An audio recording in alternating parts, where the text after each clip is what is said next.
కానీ పరిణామాలు ఎదుర్కొంటారు. ఈ విషయం కూడా నేను ముందే చెప్తా ఉన్నాను. తప్పకుండా ఈ విషయంలో చిక్కుల్లో పడుతుంది ప్రభుత్వం కూడా.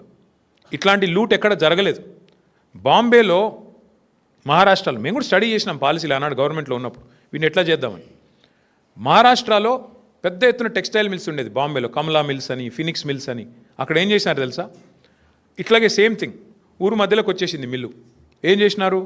వాళ్ళకు ఒక ఆఫర్ ఇచ్చారు, మీరు 50% ల్యాండ్ తిరిగి ఇచ్చేయండి గవర్నమెంట్కి, 50% వాడుకోండి అని చెప్పినారు. మరి నువ్వేం చేస్తున్నావు? 9,292 ఎకరాలు నీ అత్త సొమ్ము అన్నట్టు, నీ అబ్బ సొత్తు అన్నట్టు ఇలా సంతర్పణ చేస్తున్నావు. ఎవరి సొత్తు? ఎందుకు అడుగుతావు? వెనకకు సగం ఇచ్చేయమని అడుగు, డిమాండ్ పెట్టు. 50% land should be given back. కట్టు, అందులో ఇందిరమ్మ ఇల్లు కట్టు, హాస్పిటల్ కట్టు, పేదవాళ్లకు మరి బ్రహ్మాండంగా ఇల్లు కట్టి మేము వద్దంటున్నామా? శ్మశాన వాటికలకి పార్కులు కట్టు. ఇది ఏది వద్దంట. హైదరాబాద్లో ఇంచు జాగా దొరకది. చూస్తున్నాం, హైడ్రా తెల్లారు లేస్తే రాచకం.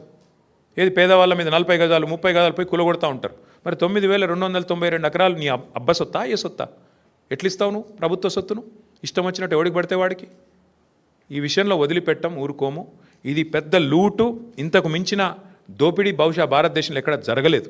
ప్రభుత్వం డైరెక్ట్గా క్యాబినెట్లో పెట్టి ఇవాళ దోచుకునే ప్రయత్నం చేస్తూ ఉంది. మేమేమో 15 రోజుల్లో అనుమతులు పరిశ్రమలకు అందించినాం. నువ్వేం చేస్తున్నావు? 15 రోజుల్లో భూములు అమ్ముకోవడానికి, 15 రోజుల్లో ఇష్టం వచ్చిన వాడికి ఇష్టం వచ్చినట్టు అగ్రిమెంట్లు చేసుకోవడానికి, తెర వెనుక బాగోతాలు చేసుకోవడానికి, సెటిల్మెంట్లు చేసుకోవడానికి. నేను చెప్పట్లేదు కదా, మీ మంత్రి గారు కుమార్తె చెప్తోంది భూముల గురించి. ఎట్లా దందాలు జరుగుతున్నాయి, ఎట్లా గొడవలు జరుగుతున్నాయి, ముఖ్యమంత్రుల అనుయాయులు తుపాకులు పెట్టి ఎట్లా బెదిరిస్తున్నారు, ఇవన్నీ కూడా జరుగుతూ ఉన్నాయి. ఖచ్చితంగా దీన్ని విత్డ్రా చేసుకోవాలి ప్రభుత్వం, లేకపోతే మాత్రం మేము ఊరుకోము.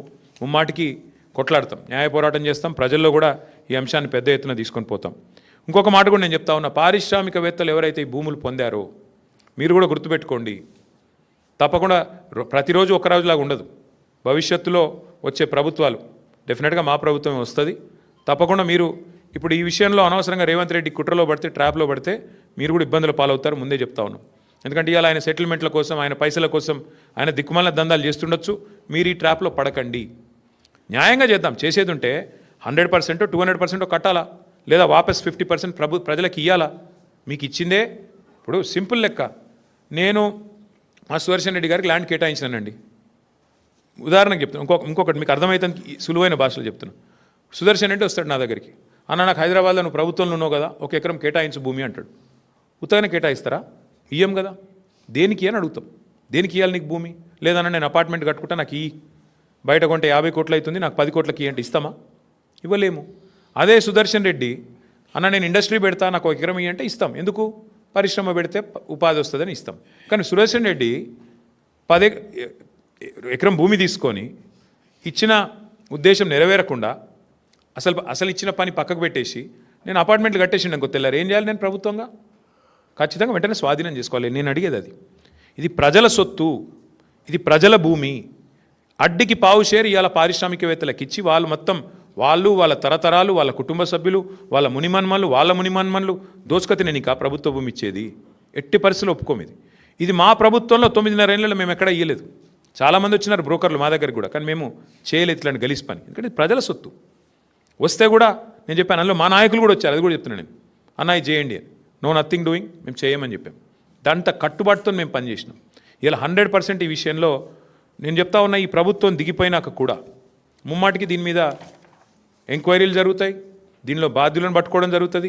ఇందులో అనవసరంగా ఎవరన్నా పోతే మాత్రం చాలా ఇబ్బంది పడతారు. మళ్ళీ చెప్తున్నా, ఎస్ఆర్ఓ వాల్యూస్ ఎక్కడున్నాయి, మార్కెట్ వాల్యూస్ ఎక్కడున్నాయండి?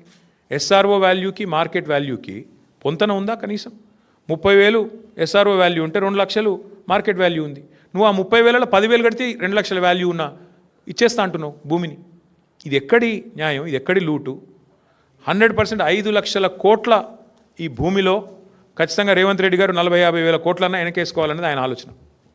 దీన్ని అందుకే సాగనివ్వం. ప్రధాన ప్రతిపక్ష పార్టీగా మేము ఈ అంశాన్ని లేవనెత్తుతా ఉన్నాం. బీజేపీ